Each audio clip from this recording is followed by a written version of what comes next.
Eh, again, why not? Why not just let things play here? I'm gonna try some. I'm waiting for my, somehow my CD had to redo the device, just re-enable on device manager. But I reboot this and flush out the cache and shit. Because people, when you're transient, those FTP files, they can get in there and change registry keys and all sorts of stuff. There's little ways. You just basically, you have to have time to actually really do. So what the most hacking to drive you crazy and gaslight just like finding a setting and making your thing inoperable just with a setting. It was kind of like on right when nobody could do it, and it was that window cleaner just left the thing unattached, and we had did so much shit. Oh, those operators there at friggin' no, that wasn't Fob, right? Where was that? Tokor? That was the mountain pass, the border to Altakaram. They called it the castle. It overlooked the border crossing between Pakistan and Afghanistan. And there was one that overlooked and it was just always problems. And man, it was like, man, who set these things? Like somebody opened a box and would unplug fuses and shit. And it was that Medal of Honor winner. I mean, the Medal of Honor winner. That was him. I didn't recognize him. He must have done like really, really amazing things when I wasn't there. I'd have to get called out and like read. All their shit wasn't working and it turned off and stuff. And I'm like, wow, it's a good thing I came and got this stuff up. But at least they had him here.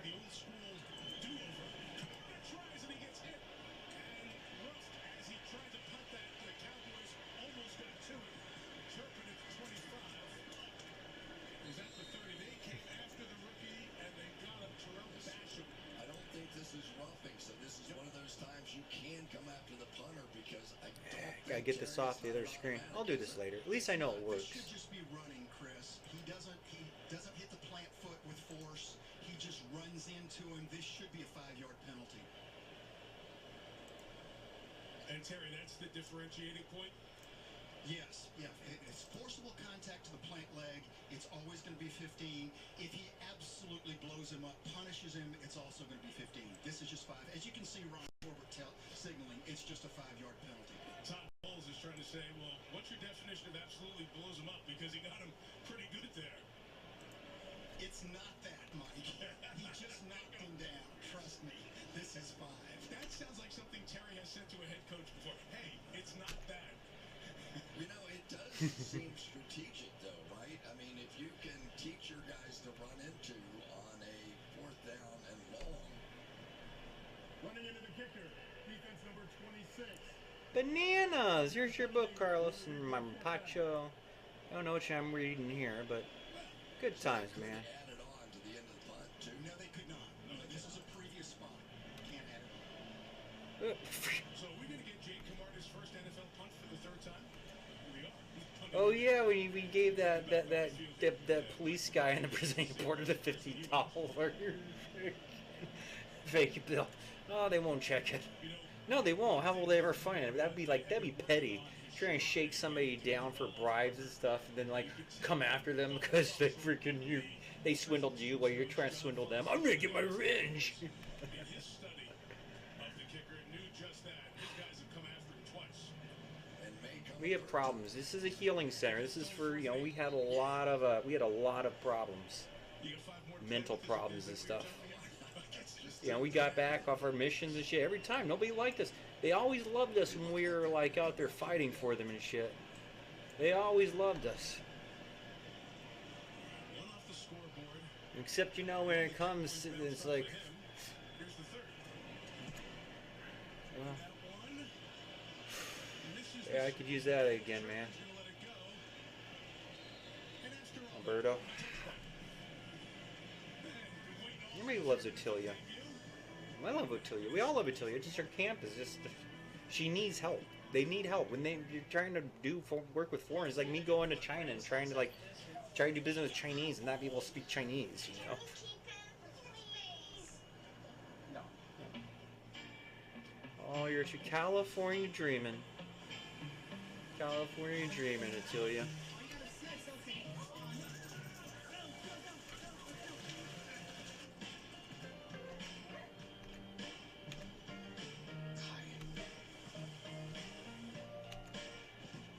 ayahuasca vine. That's what we talk about when it's like. Oh, hey. And the thing about ayahuasca, it has to be planted by somebody. It's like they're tended things, and they're actually over harvested because they take a long time to grow, and there's such demand for it. But it's just the chemicals in there, and they're you get so set in there. Oh, this is the drug. It's the only drug that works. Okay, well, those were good. I love that. I mean, I don't look happy, but I am happy. I join everyone to be frugal, because I'm famous, but not famous. You know, I'm more like that guy from that thing, famous. So I think I'll be in that background. Well, that's Carlos's picture, so I might have to give you some rights for this, Carlos. This is beautiful. It's an amazing picture. Well, you said you packed them. No, you packed them. No, you packed them. You said I won't forget to pack the life jackets. Pack the life jacket. I'm sorry, I have to challenge that. Well, you do have one left, so. This What Really Happened replay is brought to you by Progressive. One thing no one would challenge, protecting your home and auto with Progressive.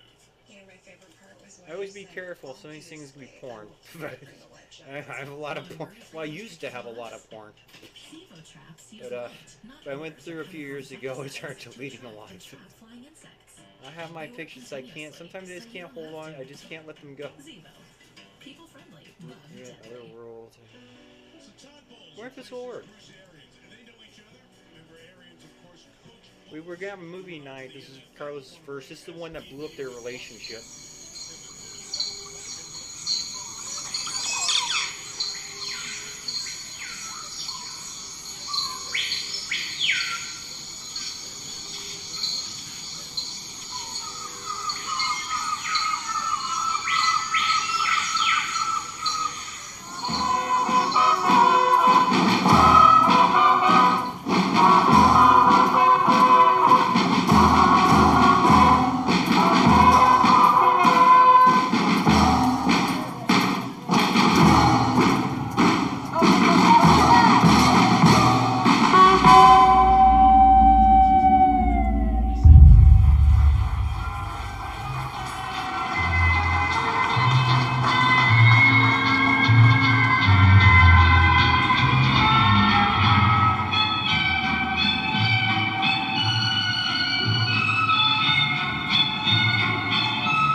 This is really hard for these guys to understand that after terroristic years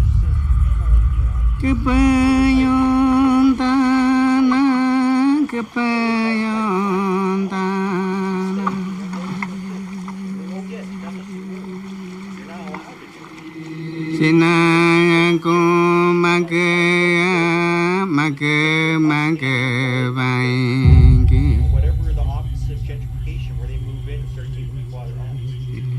Oh yeah, the Haitians, 1804. You know, Tariq Nasheed's wet dream. They love that 1804 where they start slaughtering all the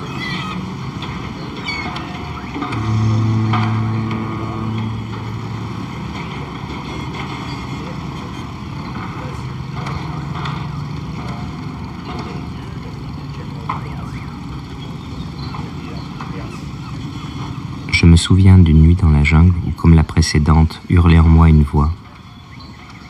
Elle hurlait qu'elle ne voulait pas savoir, qu'elle voulait tout oublier, rentrer chez moi. Mais il était trop tard. L'expérience mystique n'est pas une pratique intégrée à nos cultures, et pourtant j'ai senti son appel. Je suis allé les voir, eux, les indigènes, les chamans, ces sorciers qui soignent avec des plantes psychotropes. En portant le verre à mes lèvres, je ne savais pas encore que je m'étais embarqué pour un voyage sans retour.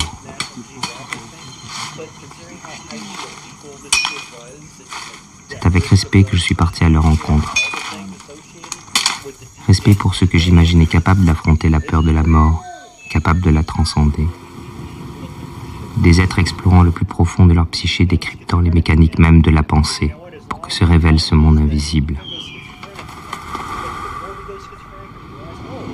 J'ai parcouru le Mexique puis le Pérou à la recherche de ces hommes. J'ai partagé leurs rituels jusqu'à ma rencontre avec Esten Betsa, un chaman indien Shipibo-Konibo. Les rituels partagés avec lui m'ont amené jusqu'aux frontières de la mort mentale, jusqu'à un point de rupture où mon esprit a dû accepter ses expériences, accepter de remettre en question et de redéfinir la réalité d'une manière nouvelle.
Yo enseño a los jóvenes a tener este conocimiento psicomágico o la práctica espiritual para que así ellos puedan enseñar a su pueblo, trabajar en su pueblo como chamanes, no solamente el trabajo de chamanismo, también enseñar cómo vivir la vida, cómo vivir en la tierra, cómo respetar los fenómenos de la naturaleza.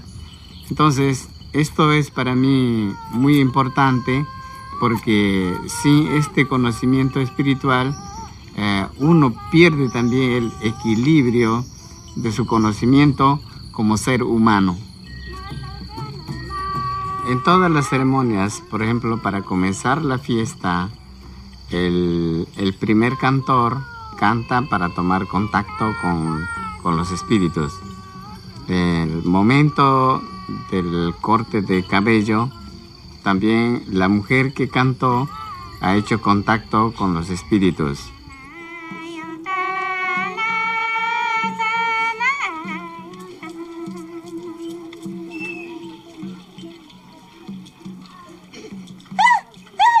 Después, en el momento del sacrificio del animal, también hacen contacto con los espíritus, ¿no? Y luego, cuando traen acá a la casa el animal muerto, la mujer canta poniendo el animal, también está entregando el espíritu del animal al espíritu de los muertos.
L'Ayahuasca, la liane des morts.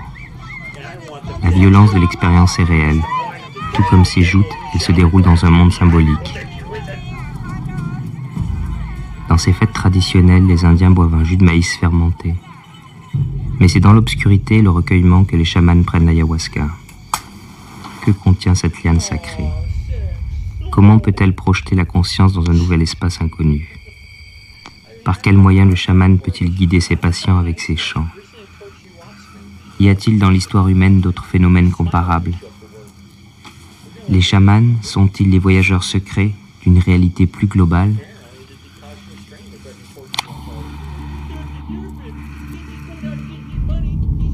Dès le retour de mon premier voyage, j'ai voulu enquêter dans la science, le domaine qui validait jusqu'à présent mon système de croyances. J'ai trouvé des hommes ayant consacré leur travail à l'étude du chamanisme, des religions et plus largement des phénomènes liés à la conscience. Ces philosophes, psychiatres, ethnologues et pharmacologues m'ont progressivement permis de voir que la réalité dans laquelle vivent les chamans trouvait des résonances dans leurs recherches. If you look at the Old Testament, you have Moses having the vision of Jehovah in the burning bush. You have Abraham communicating with the angel. In the New Testament, Jesus being tempted by the devil. St. John of the Cross having the vision of the apocalypse. The beginning of Islam, where the mystical visions of Muhammad, the visitation of Archangel Gabriel. The story of Buddhism begins with the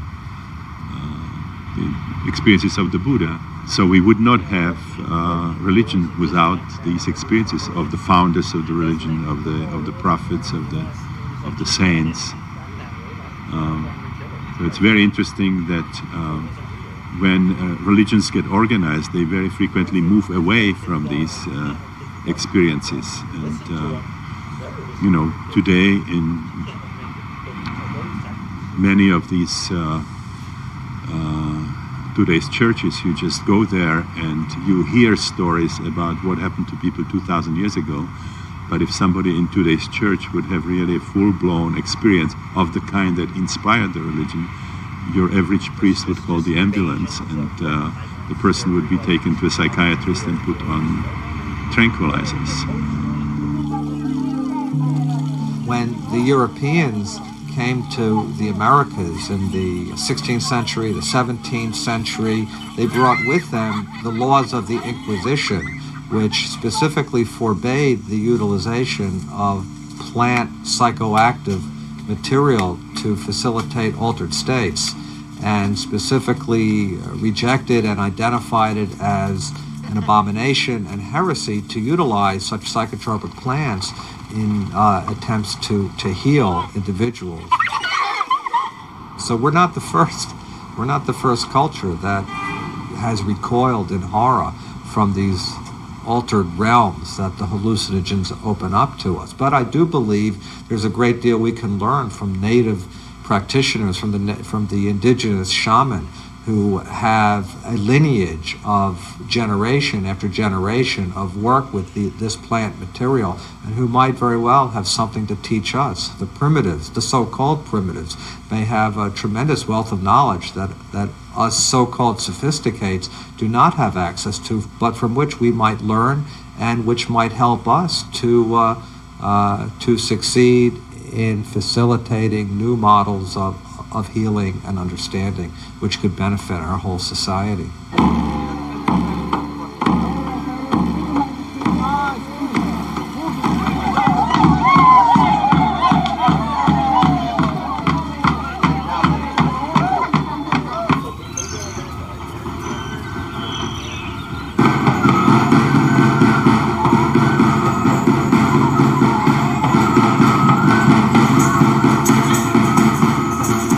Social, un chamán dentro de los pueblos indígenas es como un líder espiritual, es un guía espiritual.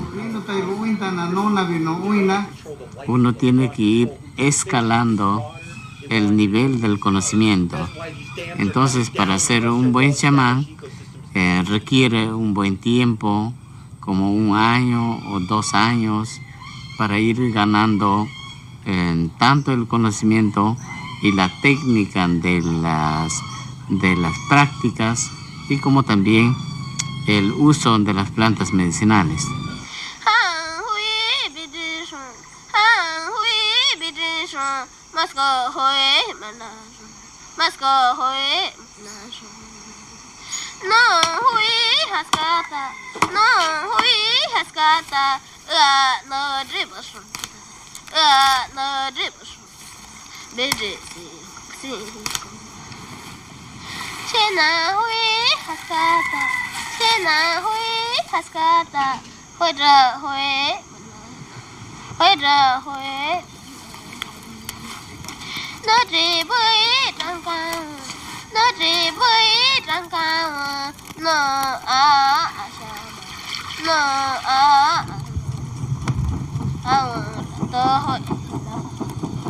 Esta planta es la planta de chacruna, que sirve para cocinar con la ayahuasca.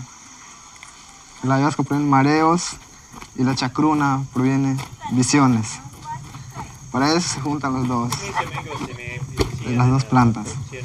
La ayahuasca se va a cocinar casi como 10 horas. Se tiene que refinarse todavía, sacar un poco de esta medida.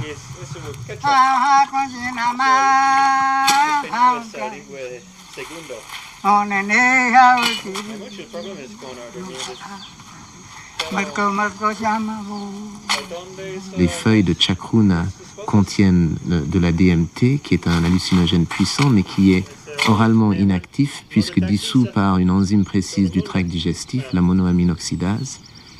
Alors il combine les feuilles de la chacruna avec la liane de l'ayahuasca, qui contient précisément plusieurs substances qui inhibent l'enzyme de l'estomac. En mélangeant les deux plantes et en les cuisant ensemble pendant des heures, on arrive à une boisson de la DMT oralement active, et la molécule hallucinogène passe à travers l'estomac intact et arrive au cerveau. Comment ont-ils pu trouver cette recette lorsqu'on sait qu'il y a 80 000 espèces de plantes supérieures dans la forêt amazonienne? Ça fait que n'importe quelle combinaison donnée, il y a une chance sur 6 milliards 4 pour tomber dessus. I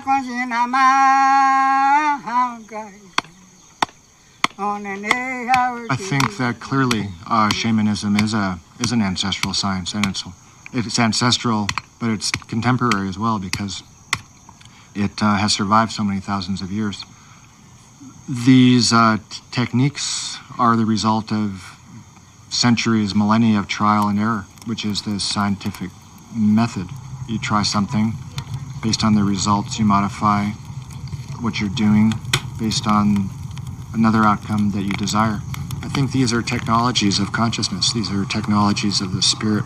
And there's no reason that they have to be hidden. I mean, you might have to work a little bit to get them and have certain responsibilities, but to make them off limits and to turn them into some kind of bad, shunned phenomena is just not true. It's just not fair either, really.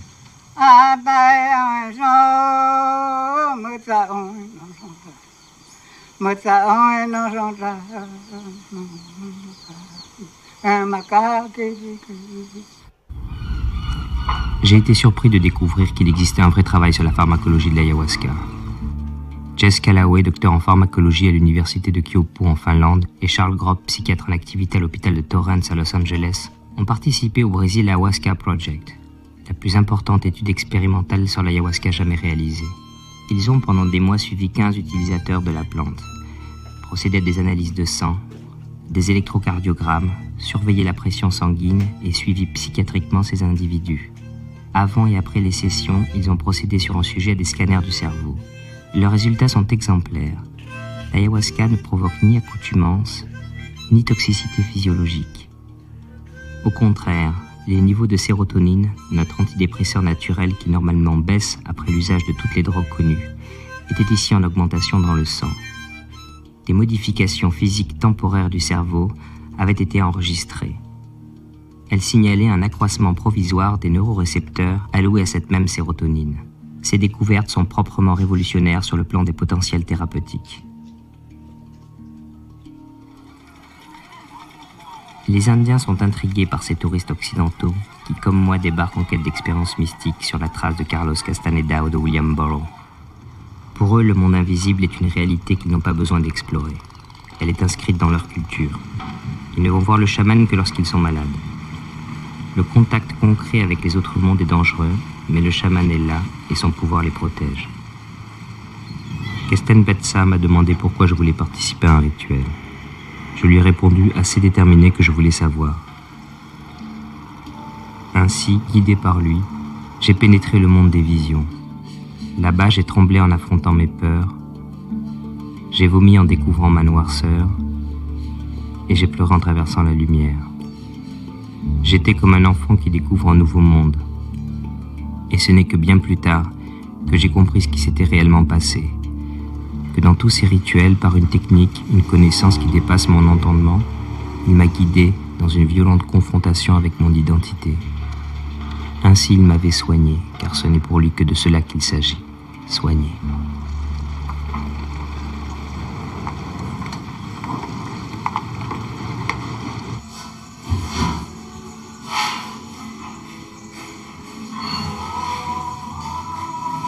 Desde el otro punto del mundo o dimensión se puede fácilmente comprender, reconocer la enfermedad.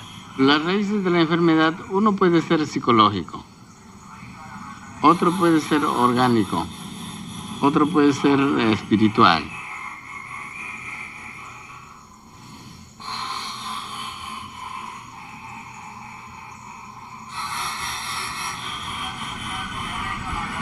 Una enfermedad espiritual es muy diferente porque el hombre está sin los ánimos, está sin el espíritu y es muy pobre de fuerzas, ¿no? Muy agitado, ¿no? Con mucha pena.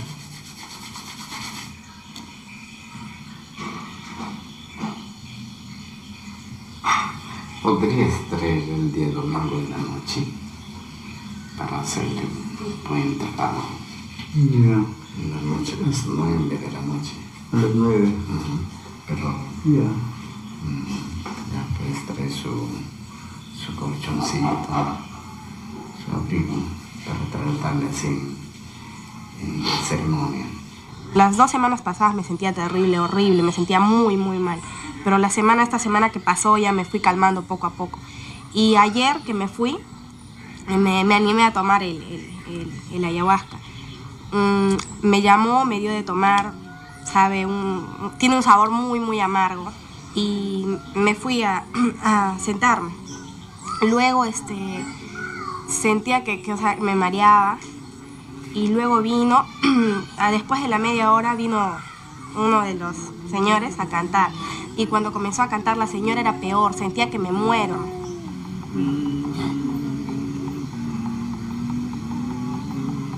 Y más o menos después de la hora habrá sido, después de que me cantó el señor, sentía que estaba soñando y una voz de una mujer que me decía, sí, esto es un sueño, no pienses que es tu imaginación, estás soñando no porque tú quieres, sino por el ayahuasca.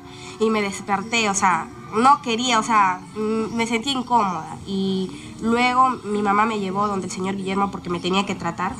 Y cuando me paraba me sentía como en las nubes, bien frágil.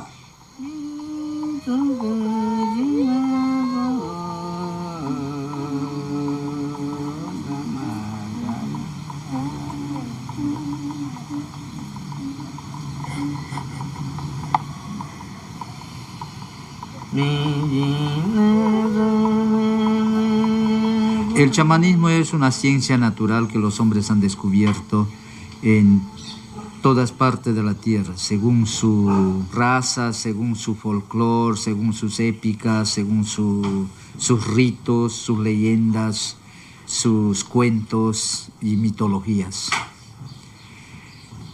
El hombre siempre es una persona dedicado a las cosas espirituales. Prácticamente el hombre es como un animal religioso. Yo le veo mejor. Antes de ir no reía, pero ahora sí ya se siente bien. Sonríe mucho, ya no llora como antes, ya no dice, porque quería estar echada en la cama y quería estar cerca a mí, así agarrándome, así abrazándome, así.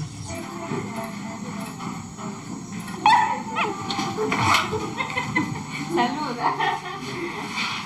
La parte de padre está dando huevos.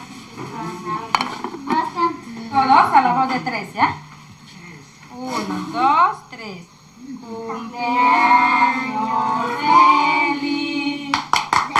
Te deseamos a ti.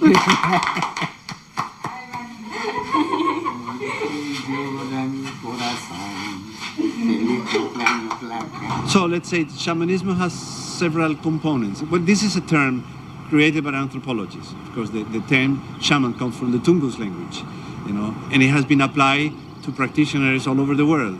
So, and it's applied even to modern practitioners, Western practitioners. So it's a term that has been used so much. It's very difficult now, to define somehow, what it will be a real shaman.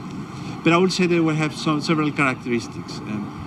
It will be a man or a woman who is able to enter a modified state of consciousness, and by means of, and in this trance state or whatever, non-ordinary state, he is able to contact spirit realm, spirit world, in the name of his community.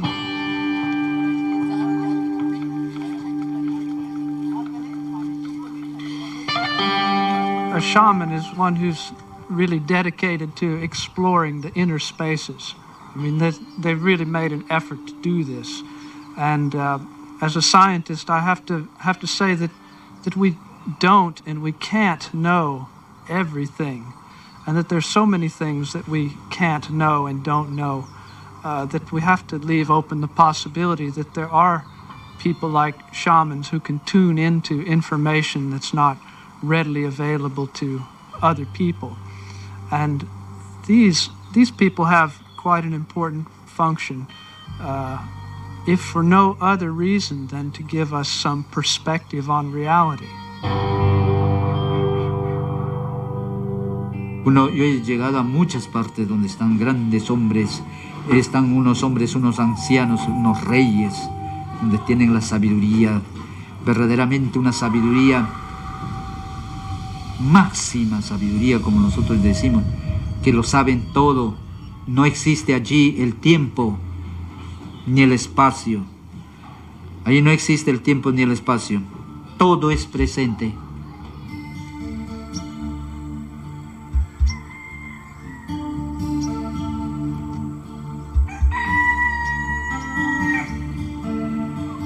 Well, usually, when we look at Western science, there's the Cartesian Newtonian thinking is seen as something that is very rational, very far from non-ordinary states.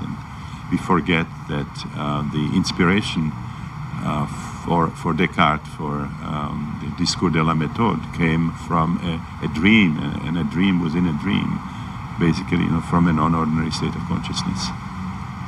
So that as long as we stay in the ordinary state of consciousness, with all the scientific methods and all the scientific instruments, we are just exploring a segment of reality.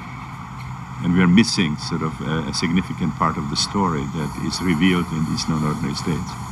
Of course, that is the way in non-ordinary states the yogis get their wisdom. I mean, it's these people tap some kind of sources of wisdom that are not available in the ordinary state of consciousness. They show either a radically different perspective on the everyday reality, or they show us normally invisible realities that are extremely important for a really true, deep understanding of who we are and what the nature of reality is. Et donc je pense que, encore aujourd'hui, dans tout être, il y a une dimension chamanique fondamentale, par exemple lorsqu'il rêve. Chaque nuit, l'homme redevient cet être mythique. Le problème, c'est que justement, il prend cette réalité mythique pour une réalité non réelle. Hein, justement, cette idée de dire qu'il y a des réalités non réelles me fait rigoler, parce qu'en fait, tout est réel. Hein. Donc la réalité du rêve est aussi réelle que la réalité de cette prairie ou de ce ruisseau derrière moi, ou de cette caméra qui nous filme, mais elle est différente. Hein, et c'est précisément ça qui est intéressant. C'est le fait que nous ayons des réalités différentes et que pour pouvoir comprendre le monde, il faut pouvoir passer d'un niveau de réalité à un autre. Los espíritus se oye acá que cantan bien, te está hablando y te dice esta canción es para esto, para este otro, te explican.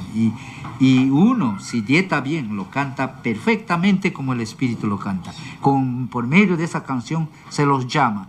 Es casi como un teléfono que usamos para llamar a una persona. Melodies that are used in ayahuasca ceremonies, but all throughout religions all around the world throughout time, have found sacred sounds that seem to be beneficial in inducing certain states of consciousness.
Les premiers temps, je me roulais par terre flottant dans mon corps, écran vivant de ces visions. Elles me transperçaient de part en part. Petit à petit, j'ai compris. Il fallait se concentrer pour se laisser traverser par cette forme inconnue de langage sans mots, pour le laisser déplier ses mystères à l'intérieur de l'esprit. La réalité de ce monde apparaît aussi concrète que la réalité matérielle. plus forte encore car je ressentais dans mon corps ce que je voyais. Les images et les sensations étaient unifiées. Kestenbetsa et la plante m'amenaient dans un autre monde. Elle était le véhicule, il était le pilote. Au cœur même de l'expérience, j'avais cette certitude que ces mondes étaient liés aux pensées. Elles n'étaient plus de petites impulsions fugitives auxquelles je m'identifiais sans en avoir conscience. Elles étaient de gigantesques univers en mouvement. J'avais envie de rire avec complicité, de lui crier ma joie face à la découverte, mais au moment où ces pensées jaillissaient, il m'entraînait avec précaution dans les mondes de terreur, afin que j'en prenne tout autant conscience, que toutes ces peurs, ces désirs étaient toujours en moi latents, tout autant que ce pouvoir d'extase. Si je voulais aller vers la lumière, il fallait que j'accepte de regarder l'ombre pour que se crée la vigilance. Pour reconnaître l'ombre à temps, car elle apparaît toujours quand la lumière est trop forte. Cette ombre prend la forme de la moindre pensée qui essayera de s'emparer de l'expérience. Mais quel autre type de pensée peut exister alors? Ne sachant que faire, mon esprit fuyait chacune d'elles en se plongeant dans la sensation du corps. Il était le refuge.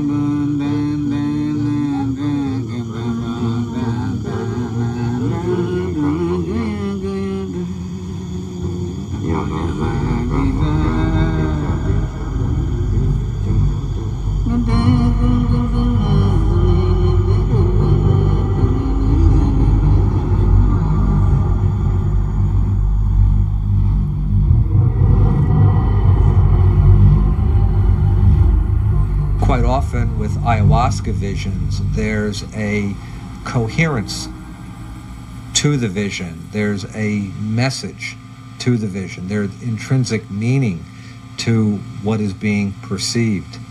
La chacruna es como la vista. La chacruna es como la vista. Abre la mente y la vista y entonces puede captar muchas cosas. En las visiones que se puede encontrar a la serpiente es la madre de la planta, ¿no? Que representa. Esta serpiente puede ser también un medio de viaje.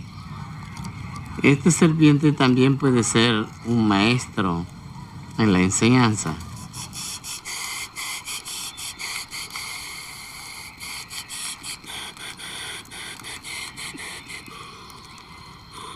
These shamanic techniques take us way beyond this sort of individual history that is the main focus of psychotherapies. It takes us into the realm of death and rebirth. It takes us into the realm of powerful forces in nature, archetypal beings, deities, and so on. So it operates in a very, very different realm.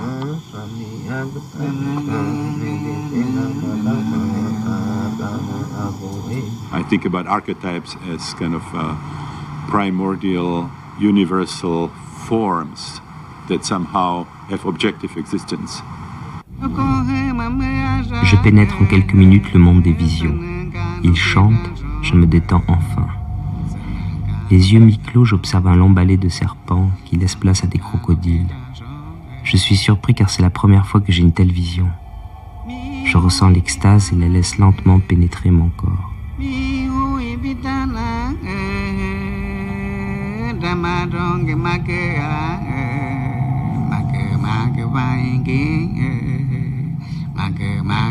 Puis son chant s'arrête, les crocodiles disparaissent et je flotte seul en moi-même.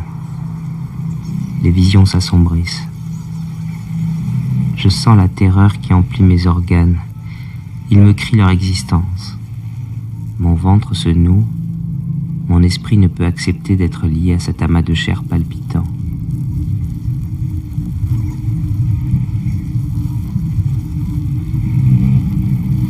Les visions deviennent menaçantes. Au moment de perdre pied, Kestenbetsa se remet à chanter.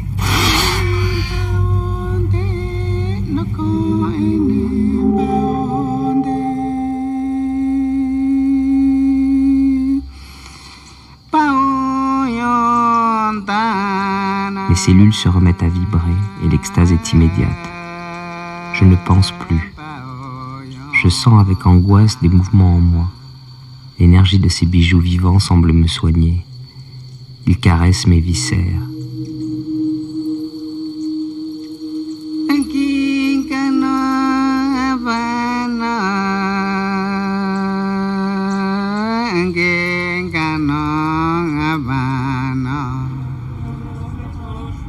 Ma pensée me crie de m'enfuir, mais mon corps refuse de bouger. Je sens le souffle de la folie effleurer ma conscience. Ma pensée hurle ses peurs. La mort, la mort, la mort, la mort. Puis tout disparaît.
El cuerpo físico entra al mundo espiritual sin necesidad de muerte.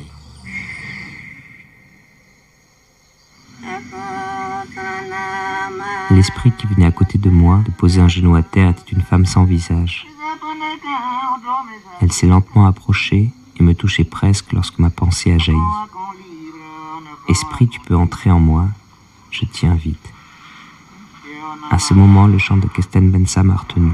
Il me disait « N'appelle pas un esprit comme ça, c'est dangereux. »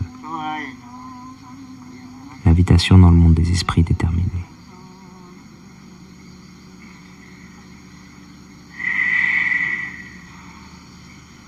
Los incas tenían comunicación con los espíritus, los mayas. Aquí, los shipibos tenían comunicación con espíritus. Los amawacas igual, todos los aborígenes de acá. Y mayormente viven en grupos los espíritus, ¿no? Entonces estos espíritus tienen un encargo, ¿no? Por ejemplo, si una persona quiere solamente conocer el uso de plantas, no puede utilizar, puede enseñar. Por ejemplo, si yo quiero aprender de planta, entonces este espíritu me dice, esta planta se utiliza así, en tal enfermedad, ¿no? O en tales casos, cómo hay que utilizar. Entonces, otros espíritus te pueden enseñar también debajo de la superficie de la tierra, del agua, del espacio. Nosotros estamos conectados con todo el universo. Nosotros somos microuniverso y sobre todo entre nosotros hay otros mundos también que son unos universos. Entonces todo va así, compaginado. Nosotros en verdad, nosotros no estamos sueltos, nosotros estamos ligados como un enchufe para la electricidad, para una luz. Así estamos nosotros. J'ai écouté ce que les chamans amazoniens disaient, les mots qu'ils utilisaient. Ils disaient, il y a des essences ou des mers ou des esprits qui sont communs à toutes les formes de vie. Et c'est en étant en contact avec ces entités que l'on peut apprendre sur les propriétés de toutes les autres espèces et communiquer avec elles. J'ai découvert qu'en jetant un regard informé par la biologie moléculaire sur des représentations que des chamans faisaient de leur vision, on avait toutes sortes de correspondances, toutes sortes de formes en double hélice, par exemple.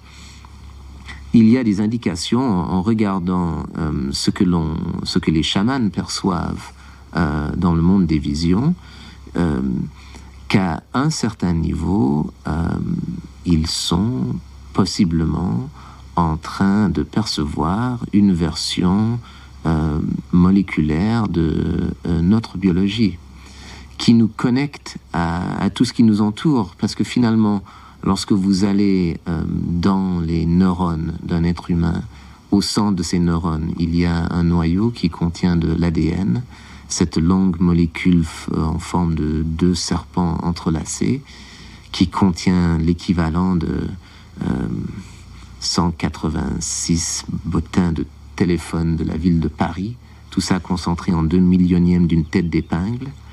Et cette substance quasiment miraculeuse et informationnelle se trouve dans toutes les autres formes de vie autour de nous, et a d'ailleurs des propriétés électriques, électromagnétiques, que l'on commence à mesurer, mais qui sont encore assez mal comprises. Il faut quand même prendre en ligne de compte que la science n'a découvert la structure et la fonction de la molécule d'ADN il y a seulement 48 ans, tandis que les peuples chamaniques placent la forme de la double hélice, qui est celle de l'axis mundi, comme les historiens de la religion l'ont appelé, au centre des images chamaniques et des représentations qu'ils font des esprits de la nature depuis des milliers d'années sur les 5 continents.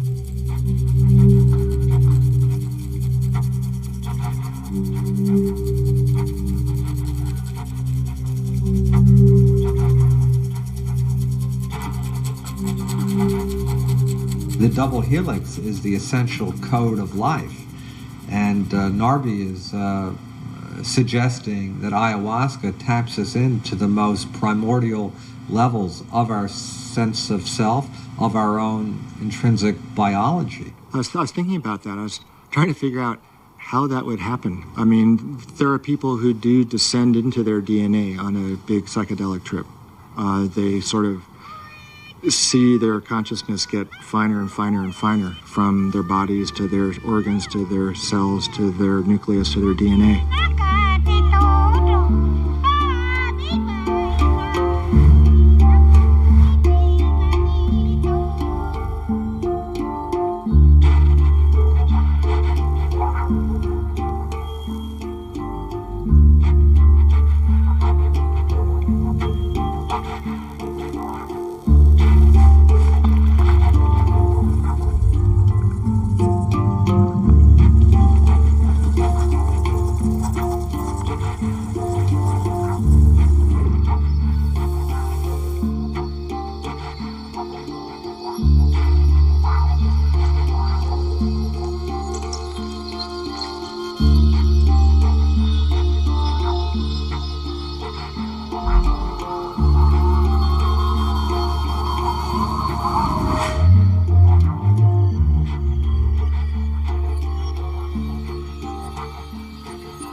We've got all the receptors there, and these receptors are exquisitely sensitive to even the most minute doses of some hallucinogens. Why is that? We seem to have evolved in a parallel path, let's say, the human central nervous system and plant hallucinogens.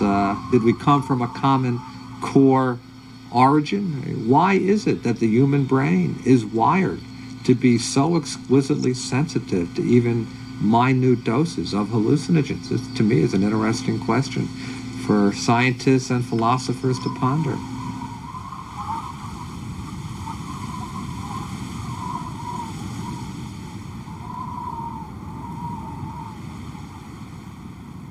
PCR is another place where I was down there with the molecules when I discovered it. And I wasn't stoned on LSD, but my mind by then had learned how to get down there. I could sit on a DNA molecule and watch the polymerase go by, and I didn't feel dumb about that. I felt like, that's just the way I think. It's like I put myself in all different kind of spots. And I've learned that partially, I would think, this is again my opinion, through psychedelic drugs. Dr. Carey Mullis, I now ask you to receive the Nobel Prize from the hands of His Majesty the King. Biogeneticist Dr. Carey Mullis had won the Nobel Prize for inventing PCR, a revolutionary technique for multiplying tiny amounts of DNA for use in genetic research. A creative breakthrough he claims came from psychedelic drug use. I don't do experiments often, in big things like, what if I had not taken LSD ever? Would I have still invented PCR? I don't know. I doubt it. I seriously doubt it.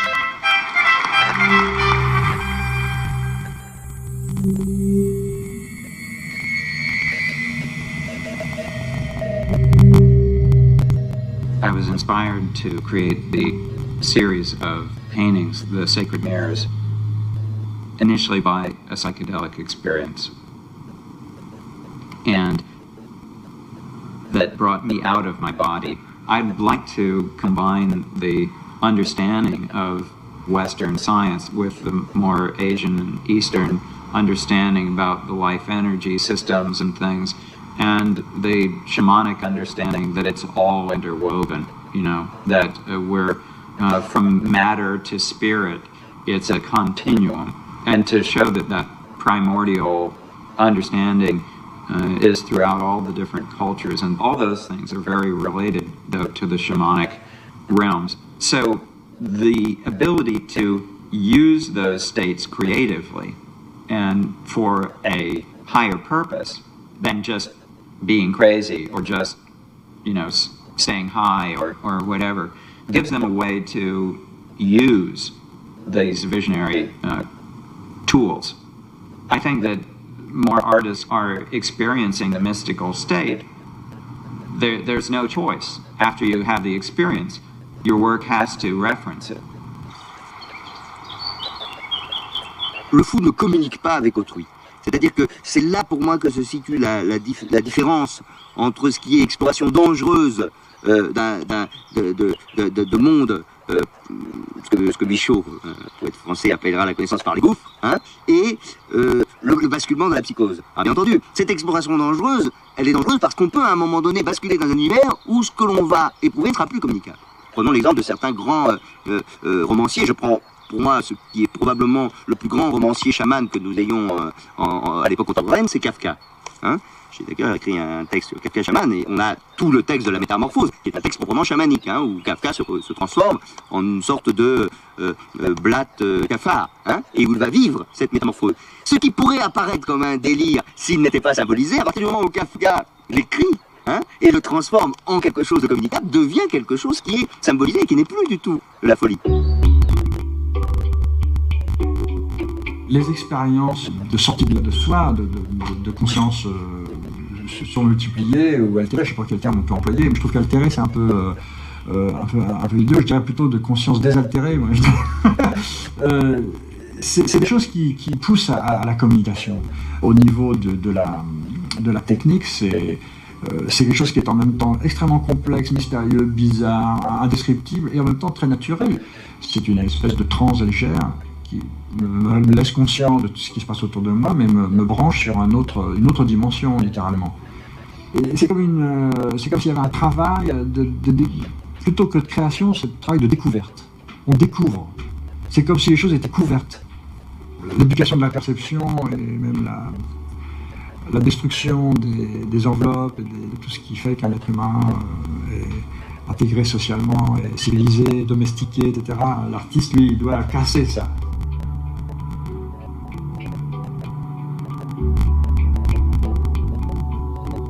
J'ai eu une expérience avec les champignons hallucinogènes qui m'a bouleversé à un point incroyable. je dois dire que faire cette expérience avec les champignons, c'est quelque chose de tellement fort que, en ce qui me concerne, je me suis bien promis de ne pas recommencer. Et puis il m'a fallu toute une vie pour, je dirais pas digérer, mais assimiler et développer ce que j'avais vécu au cours de ces quelques heures. J'ai la chance de ne pas avoir été éduqué vraiment. Tu vois, j'ai pas été à l'école très longtemps, j'ai même pas fait mon diplôme, disons, du graphique jusqu'au bout. J'ai tout de suite été extrait, chaque fois j'ai été extrait de ces systèmes de domestication de l'esprit par une chose ou par une autre, et j'ai été lancé dans des sentiers tout à fait sauvages.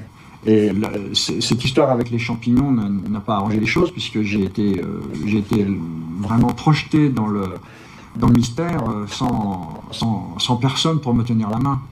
Et c'était vraiment la folie. D'ailleurs, c'est la folie.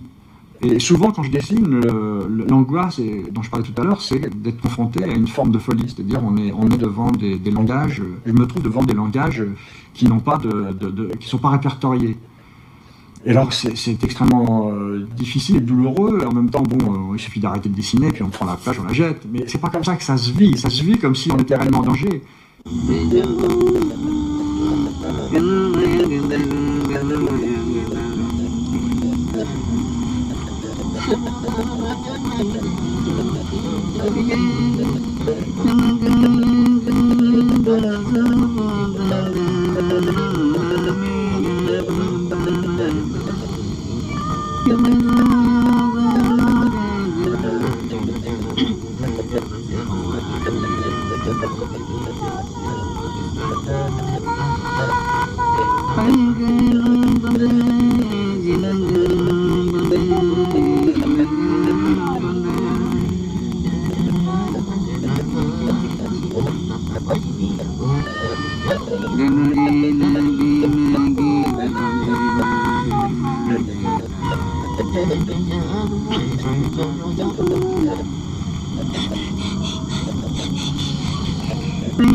Si no se entra a una vida disciplinada digo así porque hay limitaciones de los alimentos, hay limitaciones de las bebidas, hay limitaciones en la conversación, en la forma de pensar, ¿no? Y estar puro, purificado, ¿no? Entonces, en base a esa disciplina, uno puede captar las visiones, el conocimiento, los contactos con los espíritus y seguir avanzando hacia el fondo de la parte espiritual.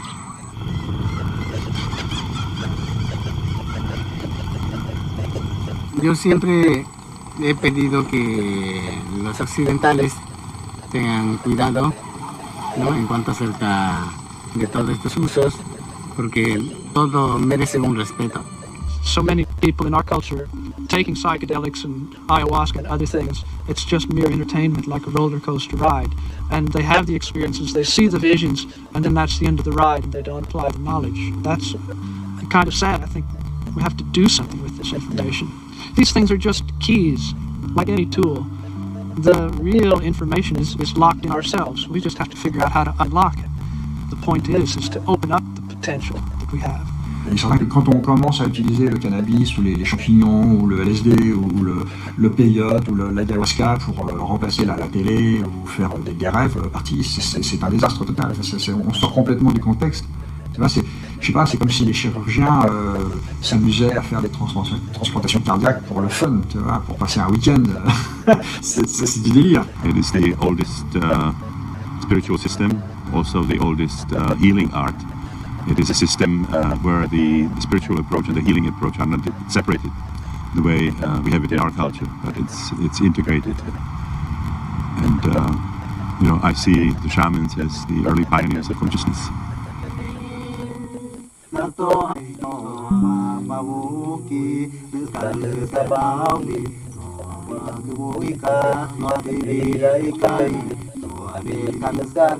Nosotros los indígenas entendemos. ¿Por qué? Porque convivimos con la naturaleza, convivimos con los espíritus, tenemos nuestro concepto tradicional, tenemos conocimiento de nuestra cultura, pero en sí los occidentales no, porque desconocen estos conceptos tradicionales.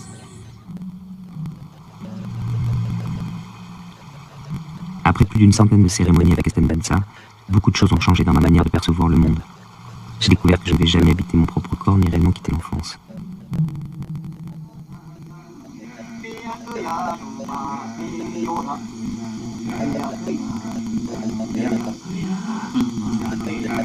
Pour moi, leur art de soigner est une science de l'esprit. Leur plante une technologie de la conscience mise à disposition de l'humain par la nature pour entrer en relation avec elle et avec soi et comprendre ses alliances sacrées. C'est un chemin dangereux dans lequel il faut avancer avec prudence. J'ai manqué une fois de cette prudence vitale et ne respectant pas les dettes, j'ai connu la schizophrénie pendant une semaine. J'ai dû retourner dans la jungle pour qu'il m'aide à reconstruire la partie psychologique de mon esprit. Je me retrouve une nouvelle fois au cœur de l'expérience. Ce soir, nous avons pris une nouvelle plante. Les visions sont trop fortes. Je tente